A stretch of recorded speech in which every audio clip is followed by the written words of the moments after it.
So, Diana, let's talk about the path forward. This is the High Court saying you must consult Parliament. Parliament alone can trigger this exit process. This cannot just be the Prime Minister acting on her own. What happens next?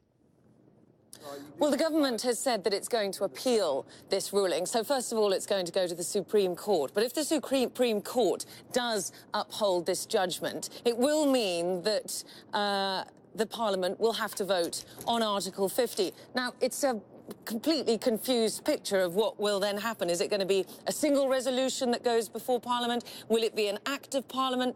Will it be simply on Article 50 or on the terms of a deal, whatever those terms are, because Theresa May has refused really to talk about the government's negotiating position? All of this is very unclear. But what you can anticipate happening is that it's going to be very, very difficult for the government to push through Brexit according to the timetable that they wanted. Theresa May has said today that she wants to stick with the Brexit timetable, i.e. triggering Article 50 by the end of March. But that would appear, if the Supreme Court upholds this ruling, to be very much wishful thinking. Now, there's quite a lot of discussion, certainly from some voices in the Conservative Party, about whether to call an election in 2017 simply to give her the majority that she would need to push the Brexit that she wants through.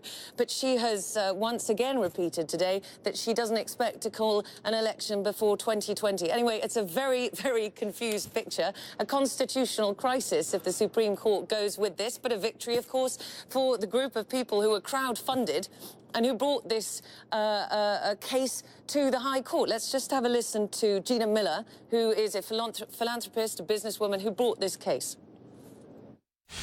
The result today is about all of us. It's not about me or my team.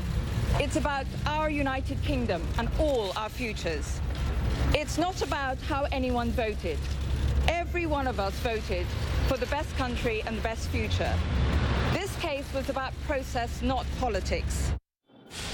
Process, not politics. Well, Haller, if Parliament does get a vote on triggering Article 50, is it likely to block Brexit? Well, probably not.